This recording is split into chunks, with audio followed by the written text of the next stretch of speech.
Hello दोस्तों, स्वागत है आपका कक्षा 10 गणित प्रश्नावली 12 में। आइए हम प्रश्नावली 12 सॉल्व करने से पहले वृत्त से संबंधित कुछ परिभाषाएं देख लेते हैं। देखिए, हम पहले वृत्त समझेंगे, वृत्त होता क्या है, फिर हम वृत्त की परिभाषाएं, वृत्त के चाप से की लंबाई देखेंगे। इससे पहले हम वृत्त समझ लेते हैं वृत्त होता क्या है। देखिए, वृत्त में एक केंद्र होता है, केंद्र से किसी पटरी के द्वारा एक त्रिज्या ली जाती है, फिर वही केंद्र पे रख के ऐसे समांतर से चाप लगाया जाता है। ये देखिए, हमने ये पूरा एक चाप लगाया तो ये यहाँ पे मिलता है, यहाँ से यहाँ पे मिला दिया तो ये हमारा एक वृत्त बन जाता है। मतलब हमारा जो चाप होता है, देखिए हमने वृत्त समझा। वृत्त में एक बिंदु मेन होता है, इसे हम केंद्र कहते हैं। यहाँ पे लिख लीजिए केंद्र।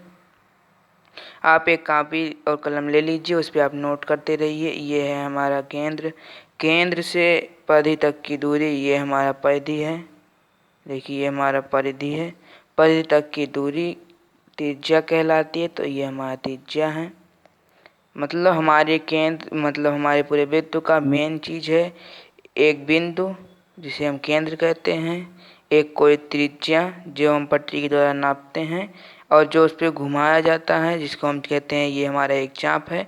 इसको हम जब पूरा चाप क्लियर हो जाता है, जहाँ शुरू होता है चाप वहीं से जाके ख़त्म होता है। जैसे ये हमारा गोला प्रकार है, हम यहाँ पे रख के अगर यहाँ से चाप लगाएंगे तो ये पूरा ऐसे गोल गोल घूम के आएगा। यहाँ पे फिर हमारी पेंसिल जहाँ से चाप लगाए वहाँ पे जाके मिल जाएगी। तो ये हमारा एक वृत्त का निर्माण करता है। जो हमारा वृत्त का निर्माण जिस वजह से होता है वो परिधि होता है। परिधि और केंद्र दो चीज़ हमारा मेन होता है। परिधि और केंद्र के बाद त्रिज्या अपने आप बन जाती है, क्योंकि आप जब आप वृत्त बनाते हैं तो केंद्र से वृत्त तक की दूरी, मतलब केंद्र से परिधि तक की दूरी हमारा त्रिज्या कहलाती है। आइए हम वृत्त के चाप की लंबाई देखते हैं। आप देखिए यहाँ पे, ये देखिए दोस्तों, ये जो केंद्र है, केंद्र से परिधि तक की दूरी त्रिज्या कहलाती है। आइए हम देख लेते हैं एक चाप से दूसरे चाप की दूरी क्या होती है।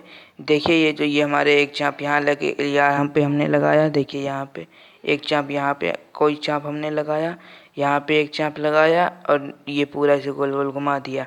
तो जो ये हमारा एक चाप से दूसरे चाप की दूरी है, ये हमारी ये होती है यहाँ से यहाँ तक की दूरी, एक चाप से दूसरे चाप की दूरी होता है। आप चाहें तो ये वाला चाप को इसी साइड से देख लीजिए, तो ये हमारा एक चाप से दूसरे चाप की दूरी कहलाता है।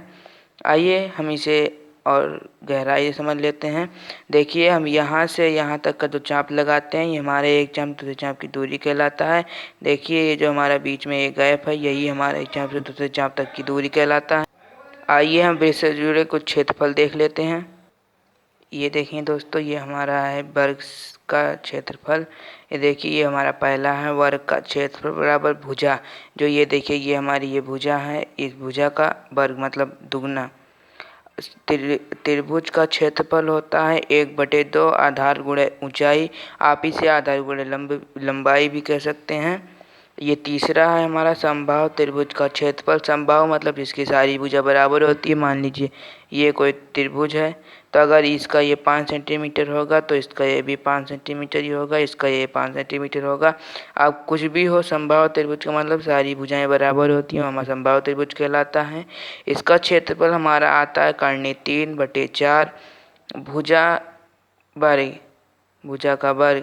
आप अगर इसे देखें तो हमारा जो पहले हमने पढ़ा था साइन थीटा कॉस थीटा वाले में का, जो साइन है वो साइन 60 का मान यही होता है। कर्णी 3/4 मतलब कर्णी 3/2 होता है, तो इसी का दुगना मान लिया जाएगा। तो यहाँ पे कर्णी 3/2 हो जाएगा। अगर दुगना ऊपर नहीं, हमें सिर्फ नीचे करना है, 3/4 हो जाएगा। कर्णी 3/4 भुजा का वर्ग।